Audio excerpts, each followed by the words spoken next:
بیٹی ایسی نہیں ہے، بیٹی کا دل بڑا ہوتا ہے۔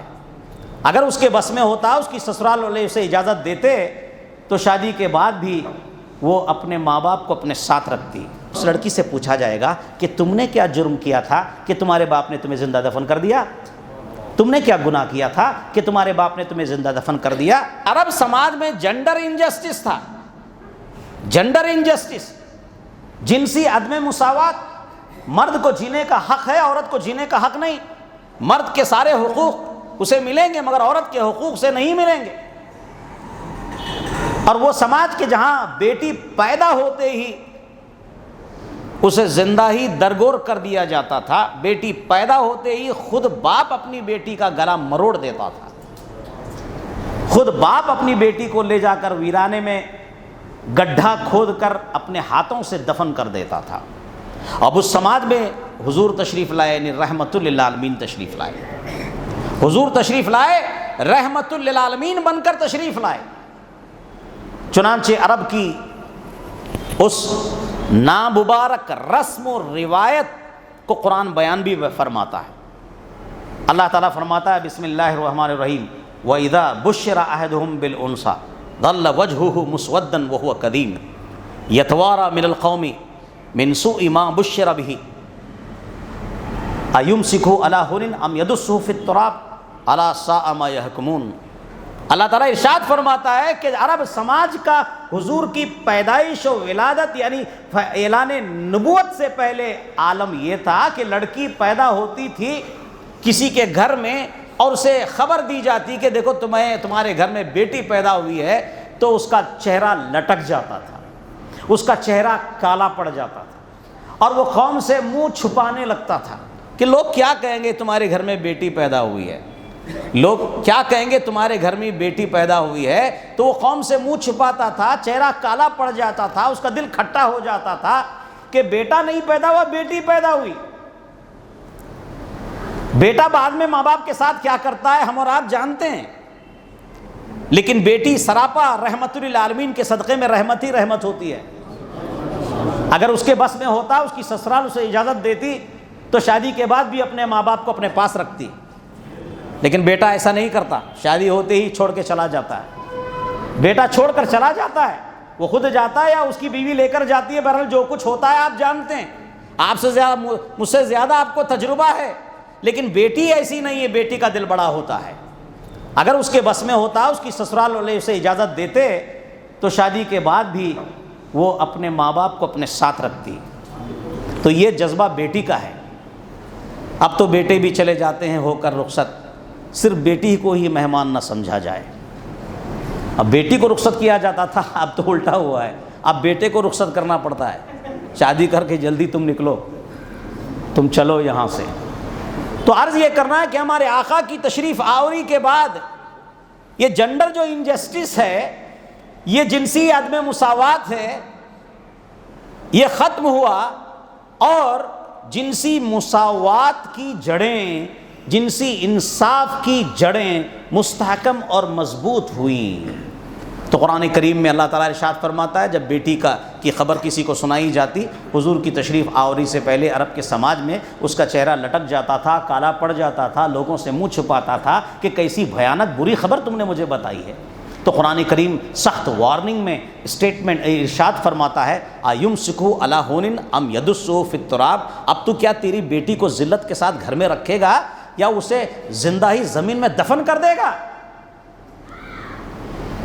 You keep her in humiliation اور بری ہر الائیو، کیا تو زندہ ہی دفن کر دے گا یا اسے ذلت کے ساتھ اپنے گھر میں رکھے گا؟ یہ کیا پیدا نامنحوس وجود میرے گھر میں ہے؟ الا ساء ما یحکمون، قرآن ارشاد فرماتا ہے کتنا بھیانک غلط باطل فیصلہ یہ کرتے ہیں۔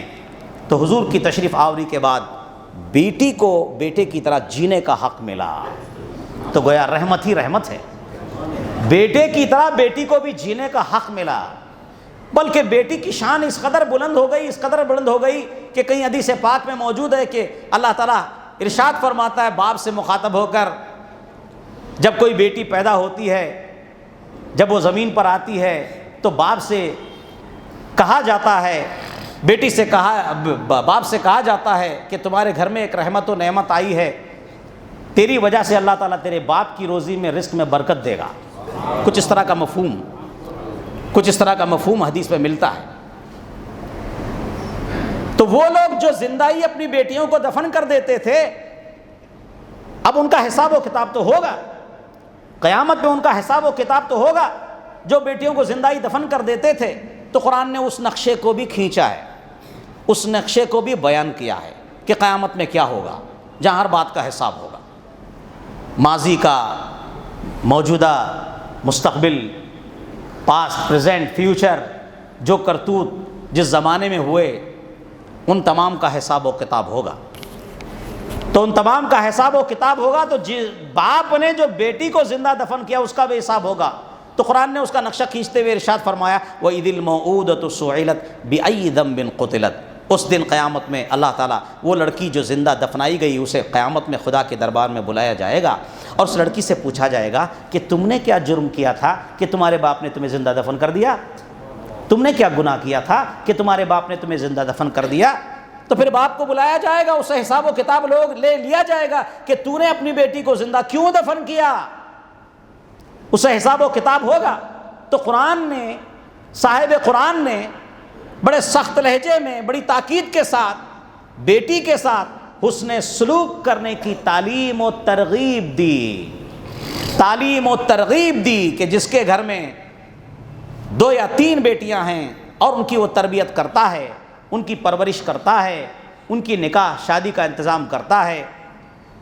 اور کہیں یہ بھی ہے کہ جس نے یتیموں کی تربیت کی، یتیموں کی پرورش کی، ان کے بارے میں بھی حدیث پاک میں ملتا ہے کہ قیامت میں حضور نے فرمایا کہ جس طرح سے 2 انگلیاں قریب ہیں اسی طرح سے وہ میرے قریب ہوں گے، اسی طرح وہ میرے قریب ہوں گے. جو بیٹیوں کی تربیت کرتے ہیں، پرورش کرتے ہیں، جو یتیموں کی تربیت کرتے ہیں، یتیموں کی پرورش کرتے ہیں.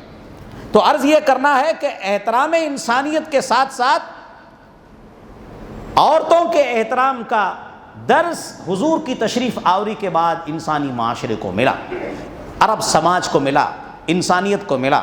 حضرات محترم عزیزان ملت اسلامیہ، اسی لیے ہمارے آقا صلی اللہ علیہ وسلم ارشاد فرماتے ہیں اکمل المؤمنین ایمانا احسنہم خلقا.